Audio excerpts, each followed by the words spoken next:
अस्सलामु अलैकुम दोस्तों, पेश खिदमत है एक नवाब की पुरइसरार तिलस्माती दुनिया की आप बीती एपिसोड नंबर 85। उस अंग्रेज़ औरत को अगवा करना है, हमीदुल्लाह खान ने यह बिल्कुल ही बदले हुए लहजे में कहा। पहले तो मैंने सिर्फ सोचा था और इरादा किया था, अब मेरे सीने में आग भड़क उठी है। चलो पहले वो जगह देख लें, अगर जगह इस काबिल हुई तो उसे अगवा करेंगे। ऐसे नहीं हमीद भाई, मैंने कहा, जज्बात से नहीं अकल से सोच कर फैसला करो। तुम भी कुछ सोचो ना सिकंदर, उसने कहा, तुम मुझसे ज्यादा बेहतर सोच सकते हो। अंग्रेज अपनी मेम के साथ बहुत आगे निकल गया तो हम चल पड़े। हमने पिगडंडी पर नहीं जाना था, बल्कि उससे गुजर कर आगे निकल जाना था। हम वहां पहुंच गए तो डरावना सा इलाका था। वहां बड़ के दरख्त भी थे जो बहुत पुराने थे।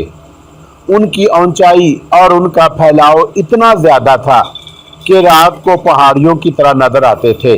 उनमें से बारिश नहीं गुजर सकती थी। उनके साथ ही पहाड़ी इलाका था।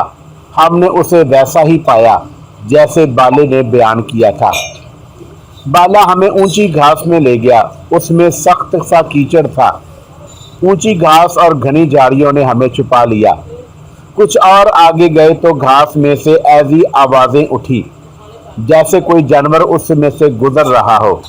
हम उस घनी झाड़ी में से निकले तो देखा दो छोटे मगरमच्छ घास में कहीं आराम कर रहे थे। हमारी बातों से और घास और झाड़ में से गुजरने की आवाजों से डर कर पानी की तरफ दौड़े जा रहे थे और हमने उन्हें पानी में डुबकी लगाते देखा। बड़ी खतरनाक चीज है, हमीदुल्लाह ने कहा।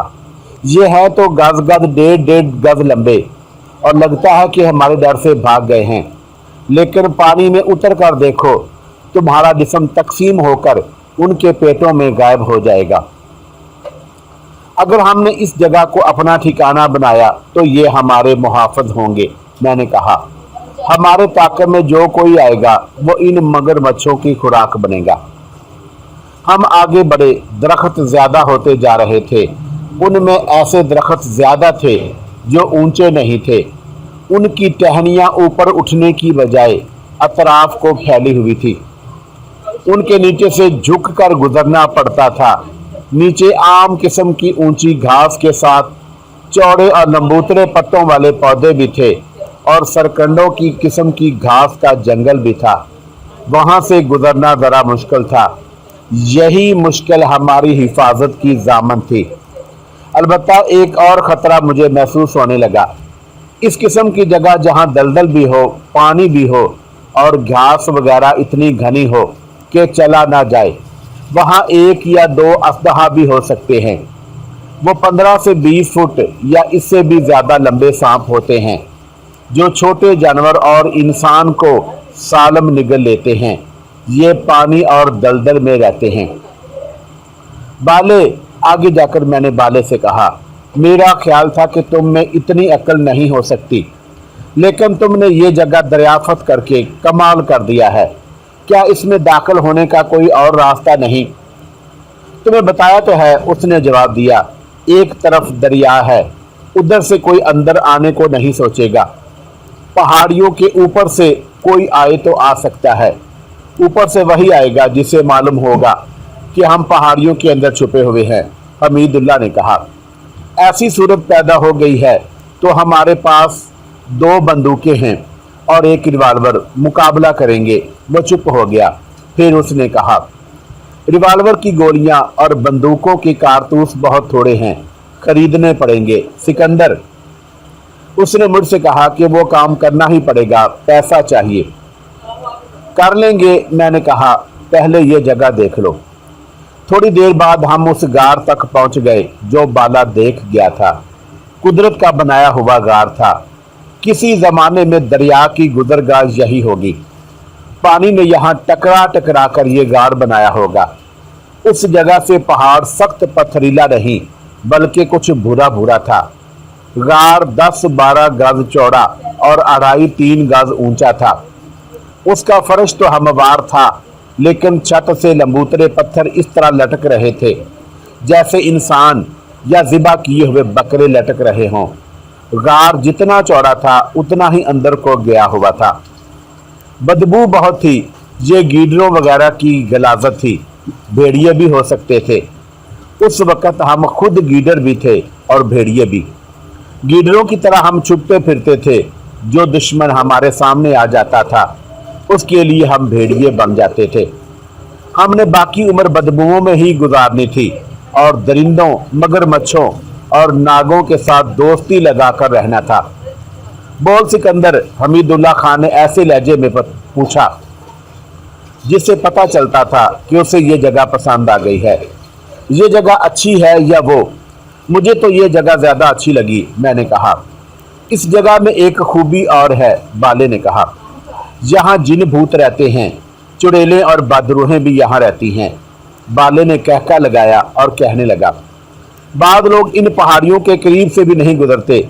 लोग ये भी कहते हैं कि ये जो गिद्ध बड़ के दरख्तों पर बैठे हैं ये बदरूहें और चुड़ैलें हैं। मुर्दार इनकी गुज़ा है। कोई मानेगा कि यहाँ इंसान छुपे हुए हैं। लेकिन बाले, मैंने कहा, हमें पकड़ने के लिए लोग नहीं आएंगे, अंग्रेज आएंगे और उनकी पुलिस आएगी। अंग्रेज खुद जिन भूत हैं। हम लोग जिस जगह को वीरान और डरावनी सी देखते हैं उनके मुतल्लक मशहूर कर देते हैं कि यहाँ जिन भूत रहते हैं।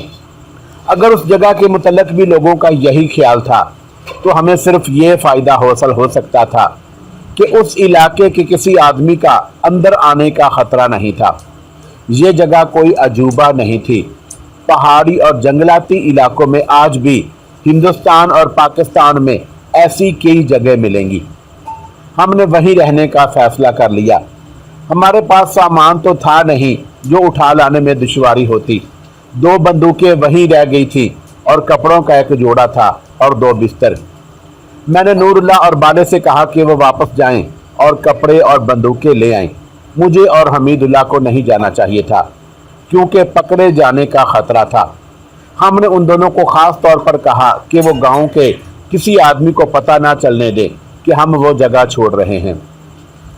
वो दोनों चले गए तो मैं और हमीदुल्लाह खान पहाड़ियों के अंदर का इलाका देखने को चल पड़े। दरख्त बहुत थे। नीचे से लेकर पहाड़ियों के ऊपर तक दरख्त थे। ये पहाड़ी इलाकों वाले देवदार, चील और सफ़ेदे वगैरह जैसे दरख्त नहीं थे। वो कई अक़साम के दरख्त थे। हम दोनों दरिया तक चले गए। 2 पहाड़ियों के दरमियान दरिया का पानी अंदर आया हुआ था। वहाँ पानी खासा गहरा मालूम होता था। बरसात का मौसम होने की वजह से दरिया तगयानी की कैफियत में रहता था, इसलिए पानी ज़्यादा अंदर तक आया हुआ था। दोनों पहाड़ियों ने गली सी बनाई हुई थी जो दरिया के अंदर चली गई थी। उससे हमें इत्मीनान हो गया कि इस तरफ से कोई अंदर नहीं आ सकता। नूरुल्लाह और बाले की वापसी तक मैं और हमीदुल्लाह खान उस अंग्रेज़ औरत को अगवा करने के तरीके सोचने लगे। हमीदुल्लाह ने कहा कि ये अंग्रेज़ अगर शेर के शिकार को गया है तो उसके लिए दरख्त पर मचान बंधेगी। अंग्रेज़ रात को मचान पर बैठेगा, नीचे बकरा या बिछड़ा बंधा हुआ होगा। मैं यहाँ तक कर सकता हूँ, हमीदुल्लाह ने कहा, कि रात को दबे पाँव चलते मचान के नीचे तक पहुँच जाऊँ और बंदूक ऊपर करके अंग्रेज़ को ललकारूं कि राइफल नीचे फेंक दे, फिर नीचे आ जाए। औरत उसके साथ होगी। तुम और हमारे दोनों दोस्त साथ होंगे। साहब बहादुर को मचान से उतरना पड़ेगा, उसकी मेम भी नीचे आ जाएगी। फिर साहब को खंजर से ख़त्म करेंगे और मेम को साथ ले आएंगे। उस वक़्त जंगल में शेर के सिवा और कोई नहीं होगा। अगर शेर हमारे सामने आ गया तो हमारे पास 2 बंदूकें और 1 रिवाल्वर होगा। शेर को हम संभाल लेंगे। हमीदुल्लाह खान ने अपना प्लान मुझे अच्छी तरह समझाया। ये भी तो हो सकता है कि साहब अकेला मचान पर जाए, मैंने कहा, और उसकी मेम डाक बंगले में रहे। क्या कोई ऐसा जरिया है जिसे पता चलाया जा सके कि उस अंग्रेज़ का प्रोग्राम क्या है? जरिया नूरुल्लाह और बाला हैं, हमीदुल्लाह ने जवाब दिया। बाला तेज दिमाग रखता है, उसे डाक बंगले तक जासूसी के लिए भेजेंगे। लेकिन जो तरीका भी इख्तियार करना है, शाम गहरी होने तक हमें वहां तक पहुंचना है। यहाँ से फासला 5 मील के लगभग है। हमीद भाई, मैंने कहा, हम यहाँ आ तो गए हैं, लेकिन खाने पीने का इंतजाम क्या होगा? मिट्टी के बर्तन मंगवा लेंगे, हमीदुल्लाह ने कहा, यह कोई मसला नहीं। 2.5-3 घंटों के बाद नूरुल्लाह और बाला आ गए। वो बंदूकें और कपड़े वगैरह ले आए थे। मैंने और हमीदुल्लाह खान ने उसके सामने ये मसला रखा कि अंग्रेज शिकारी के प्रोग्राम का पता किस तरह चलाया जाए और अंग्रेज औरत को किस तरह अगवा किया जाए। उन्होंने अपने अपने मशवरे दिए। फिर बाले ने खुद ही कहा कि वो जासूसी के लिए जाएगा। उसने ये भी बताया कि जासूसी के लिए वो क्या तरीक़ाकार इख्तियार करेगा। उसने 5-6 मील दूर जाना था, वहां से भी कुछ वक्त लगाना था, फिर वापस आना था। हमारे पास इतना वक्त नहीं था। वक्त बचाने का ये तरीका अख्तियार किया कि बाले को ये कहकर भेज दिया कि वो जाकर अपना काम करे और डाक बंगले से तकरीबन निसफ मील दूर मशरक की तरफ एक जगह हमें मिले। हमीदुल्लाह खान डाक बंगले और इसके इर्द गिर्द के इलाके से वाकिफ था। उसने बाले को एक जगह की निशानियां बताई थी। बाला रवाना हो गया और उससे कुछ देर बाद मैं, हमीदुल्लाह खान और नूरुल्लाह भी चल पड़े। अब बंदूकें भी हमारे पास थीं, लेकिन उनकी बैरलें और बट अलग करके हमने ये एक चादर में लपेट ली थी। हम बहुत ही मोहतात होकर जा रहे थे। हम किसी आम गुजरगाह के करीब भी नहीं जाते थे। ज्यादातर हम नशीबी जगहों से, खुश्क बरसाती नालों के अंदर अंदर से गुजरते। हमीदुल्लाह खान को डाक बंगले की सिमत का अंदाजा था। वो पहले शिकार के लिए उधर आ चुका था। हम कमोबेश 3 घंटे बाद उस जगह पहुंच गए जो हमने बाले को बताई थी। वहां जाकर हम बैठ गए। थोड़ी ही दूर एक गांव था। हमने नूरुल्लाह को भेजा कि वहां से खाने के लिए कुछ ले आए। वो चला गया तो मैं और हमीदुल्लाह जुबानी अगवा की वारदात का रहल सहल करने लगे। नूरुल्लाह गांव के तनूर से रोटियां और मिट्टी के प्याले में दाल ले आया। गांव से यही कुछ मिल सकता था। उस वक्त भूख ने हमें ऐसी हालत तक पहुंचा दिया था कि ये दाल हमें किसी नवाब के घर से आए हुए मुर्गन सालन जैसी अच्छी लगी। हमने 2 रोटियां और कुछ दाल बाले के लिए रख दी। सूरज गरूब होने से तकरीबन आधा घंटा पहले बाला आ गया। हमने उससे पूछा कि वो क्या खबर लाया है। पक्की खबर लाया हूँ, उसने कहा। मैं सीधा डाक बंगले में गया। चूंकि वहाँ एक साहब अपनी मीम के साथ आया हुआ था, इसलिए डाक बंगले के मुलाजम मौजूद थे और साहब और मेम वहाँ नहीं थे। वहाँ एक और आदमी था जो नौकरों का मीट मालूम होता था। उसने मुझसे पूछा कि मैं क्या लेने आया हूँ। मैंने उसे कहा कि मैं नौकरी की तलाश में आया हूँ और उसके साथ ही मैंने अपनी जुबान की उस्तादी दिखाई, जिससे वह समझ गया कि यह शख्स दिमागी तौर पर बड़ा अच्छा है और उसने मुझे अपने पास बिठा लिया। जी, हमें मालूम था कि बाले ने अपनी जुबान का जादू किस तरह चलाया होगा। उसकी शक्ल सूरत भी अच्छी थी। उसने हमें बताया कि उसकी बातें ऐसी दिलचस्प थीं कि दूसरे नौकर भी उसके पास बैठ गए। नौकरी तो उसे नहीं मिल सकती थी क्योंकि वहाँ कोई जगह खाली नहीं थी। उसे नौकरी की ज़रूरत भी नहीं थी। वो जिस ज़रूरत के लिए गया था वो पूरी हो गई। नौकरों को हुक्म मिला था कि साहब रात को मचान पर गुजारेगा और उसकी मेम डाक बंगले में सोएगी। बातों बातों में बाले ने यह भी मालूम कर लिया कि रात को डाक बंगले के बाहर एक चौकीदार होगा और एक नौकर नौकरों वाले कमरे में मौजूद रहेगा।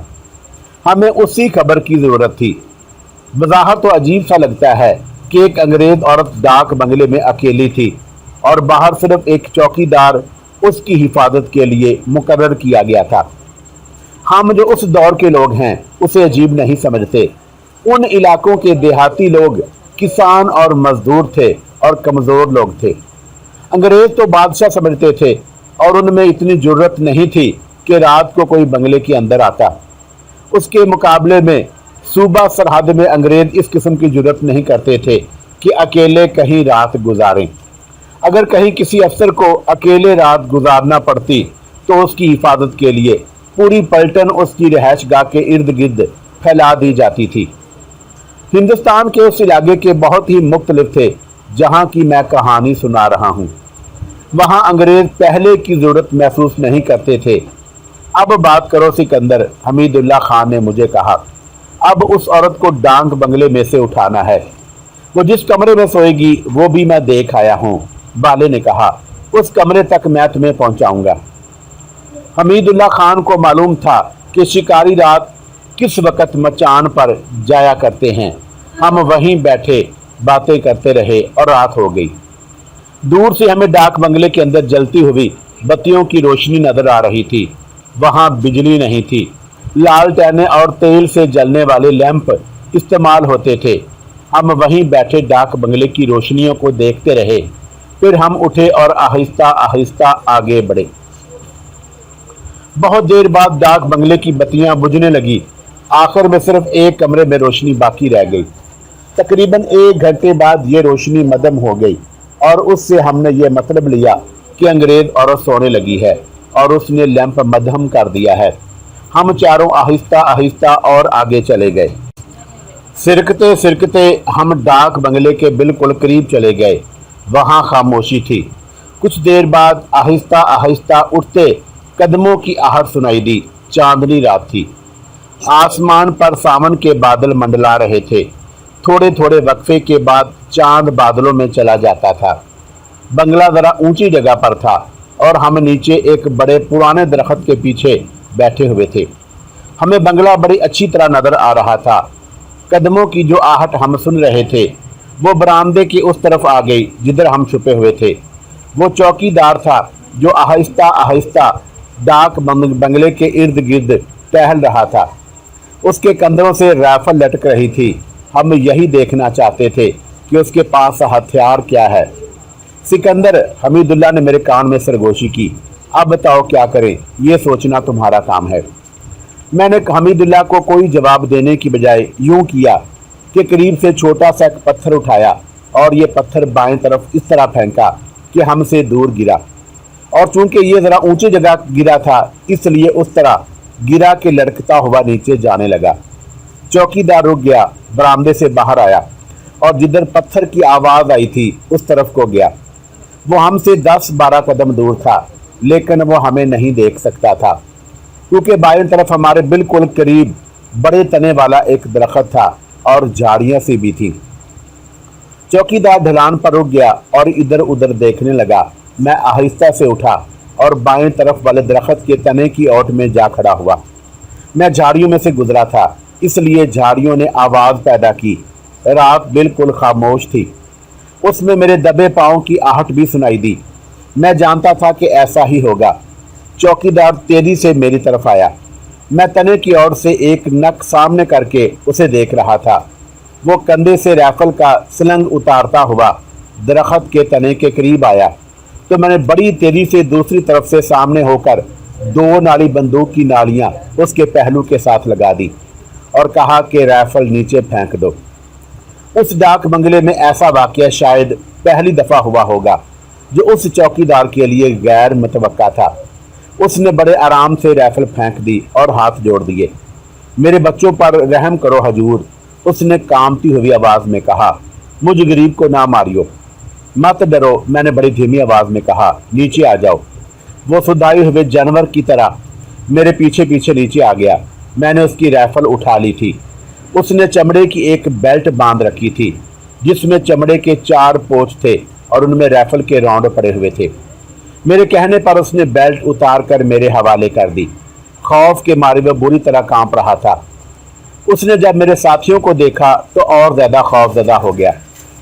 अपनी जान बचाओ और हम जो पूछते हैं वो बिल्कुल सही बता दो, मैंने उसे कहा। ये बताओ कि डाक बंगले में कौन कौन है। मेम साहब सोई हुई हैं, उसने जवाब दिया। कौन से कमरे में हैं? उस कमरे में, उसने जवाब दिया जिस कमरे में थोड़ी थोड़ी रोशनी है। नौकर वाले कमरे में एक नौकर सोया हुआ है। साहब मचान पर है। हाँ हजूर, उसने जवाब दिया। साबे बहादुर एक और आदमी के साथ मचान पर है और 3-4 आदमी जंगल की हिट में हैं। तुम डरो नहीं, मैंने उसे कहा। हम तुम्हें दरख्त के साथ बांध देंगे और अपना काम करके चले जाएंगे।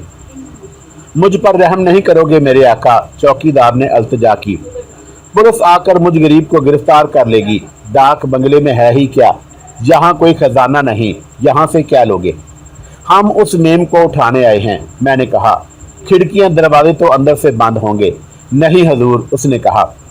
उस तरफ वाली 2 खिड़कियां खुली हैं। गर्मी में बंद कमरे में कैसे सो सकते हैं? यहाँ कोई ऐसा खतरा भी नहीं था। एक धमाका सुनाई दिया और उसके फौरन बाद दूसरा धमाका हुआ।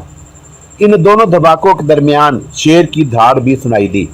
ये धमाके साहब की राइफल के थे और उसने यक्के बाद दीगरे 2 राउंड फायर किए थे और शेर की धाड़ उसकी जिंदगी की आखिरी धाड़ थी। ये धमाके बहुत दूर हुए थे, लेकिन रात के सन्नाटे में यूं लगा जैसे राइफल डाक बंगले के अंदर फायर हुई हो। कुछ आवाज़ें भी सुनाई दी और ये उन आदमियों की आवाज़ें थी जो जंगल की हट में उन्हीं धमाकों के इंतजार में बैठे थे। ये हट एक छोटा सा मकान था जो हर शिकारगाह के अंदर बना होता था। जब कोई शिकारी शेर के शिकार के लिए रात को मचान पर बैठता था तो जंगल के चंद एक मुलाजम या शिकारी के साथ आए हुए उसके अपने आदमी उस मकान के में इंतजार में बैठ जाते थे और जो ही गोली चलती थी तो वो ये इशारा पाकर कि शेर मारा गया है मचान की तरफ दौड़ पड़ते थे। हमें ऐसा कोई खतरा नहीं था कि शेर को मारकर फौरन ही सब लोग डाक बंगले की तरफ आ जाएंगे। हमने चौकीदार की पगड़ी उतारी जो खासी लंबी थी, उसे पेट के बल लिटा दिया, पगड़ी के एक सिरे से उसके पांव बांधे और उसके दोनों हाथ पीठ के पीछे करके पगड़ी के दूसरे सिरे से बांध दिए। हमने उसका मुंह खुला रहने दिया और उससे कहा कि वो मुंह से आवाज़ ना निकाले। चौकीदार, ये एक औरत की आवाज़ थी जो डाक बंगले में से आई। ये मेम साहब की आवाज़ थी। बोलो, मैंने चौकीदार को आहिस्ता से कहा। कहो कि आया मेम साहब। चौकीदार ने बुलंद आवाज़ से यही जवाब दिया। हम समझ गए कि ये औरत राइफल के धमाकों से जाग उठी है और वो चौकीदार को इसलिए बुला रही है कि चौकीदार जाकर ये खबर लाए कि साहब ने शेर मार लिया है या नहीं। ये तो हमीदुल्लाह खान ने बता दिया था कि शेर मारा गया है। वो कहता था कि शेर अगर सिर्फ जख्मी हुआ होता तो कई बार धाड़ता। चौकीदार के जवाब के साथ मैं डाक बंगले की तरफ दौड़ा। कमरे में रोशनी जो मध्यम सी थी तेज हो गई। मेरे साथ हमीदुल्लाह खान था। हम दूसरी तरफ गए जिधर 2 खिड़कियां खुली थी। कमरे में देखा औरत वहां नहीं थी। दरवाजे के बाहर से यानी सामने वाले बरामदे से उसके कदमों की आहट उभरी। हम दोनों उस तरफ गए। उसने चौकीदार को फिर पुकारा। हम उस बरामदे में पहुंचे तो वह उधर ही आ रही थी। मेरा उसके साथ टकराव तकरीबन हो गया था। हमने उसे बोलने या संभलने की मोहलत ना दी। हमारे हाथ में एक बड़ा रुमाल था जो हमीदुल्लाह के पास था। उसने बड़ी ही तेजी से रुमाल पट्टी की तरह उसके मुंह पर रखा और उसके सर के पीछे गांठ डाल दी। इस दौरान मैंने मेम को अपने बाजों में जकड़ लिया था। हमीदुल्लाह के मुंह से चलो की आवाज़ निकली। मैंने मेम को ऊपर उठाया और कंधे पर इस तरह डाल लिया कि उसके ऊपर का जिस्म मेरी पीठ के साथ लटक रहा था और टांगे मेरे आगे थी। उठाने का यही तरीका होता है। हम दोनों दौड़ पड़े। अपने दोनों साथी चौकीदार के पास हमारे इंतजार में खड़े थे। हमने उन्हें चलने को कहा। चौकीदार वहीं पड़ा रहा। हमें तवक्का नहीं थी कि हम ये वारदात इतनी आसानी से कर लेंगे। हालात अपने आप ही हमारे हक में हो गए और हम कामयाब होकर वहां से चले। हमें तवक्का थी कि मेम सोई हुई होगी और उसे अंदर दाखिल होकर बिस्तर से उठाना पड़ेगा। ये तो चौकीदार ने बताया था कि उस तरफ 2 खिड़कियां खुली हैं, वरना हम तो ये सोच कर गए थे कि खिड़की कोई खुली हुई नहीं होगी, दरवाज़ा भी बंद होगा और हमें किसी एक खिड़की के ऊपर और नीचे के शीशे तोड़कर और हाथ अंदर डालकर चटखनियाँ खोलनी पड़ेंगी। ये तरीका ज़्यादा खतरनाक था। शीशा तोड़ने की आवाज़ पर यह अंग्रेज़ औरत जाग उठती और वह दरवाजे के रास्ते बाहर निकलकर शोर भी कर सकती थी और भाग भी सकती थी। ये भी हो सकता था कि उसने अपने तकिए के नीचे रिवाल्वर रखा होता या बंदूक या राइफल उसके पास होती और वो हम में से किसी एक को या दोनों को मार देती। लेकिन अल्लाह ने हमारी बहुत मदद की। कुछ और आगे आए तो नूरुल्लाह ने मेम को उठा लिया। कुछ दूर तक हमने दौड़ना था, हम दौड़ते गए। हमें यह भी मालूम था कि यह साहब और मेम साहब घोड़ों पर शिकार के लिए आए हैं। साहब ने इतनी जल्दी डाक बंगले में नहीं आना था, लेकिन उसने जिस वक्त भी आना था और उसे पता चलना था कि मेम अगवा हो गई है, तो उसने घोड़ों पर हमारा ताक़ुब करना था, उसे ये बताने के लिए कि हम मेम साहब को किस तरफ ले गए हैं। चौकीदार मौजूद था, उसकी राइफल और राउंड हम अपने साथ ले आए थे। हमने कभी दौड़ते, कभी चलते, कभी 2-3 मिनट के लिए रुकते और मेम को एक से दूसरे आदमी के कंधे पर डालते। तकरीबन 2 मील फासला तय कर लिया। हम सब बहुत थक गए थे। उस अंग्रेज औरत का वजन ज्यादा नहीं था। वो फुर्तीले जिस्म की जवान लड़की थी। उसकी कमर तो जैसी थी ही नहीं, लेकिन उसका जितना भी वजन था उसने हमें थका दिया। हम रुक गए और मेम को जमीन पर खड़ा कर दिया गया। फिर उसके मुंह से कपड़ा खोल दिया। चांदनी में जब उसका चेहरा देखा तो पता चला कि ये बहुत ही खूबसूरत और जवान लड़की है। उसकी उम्र 22-23 साल थी।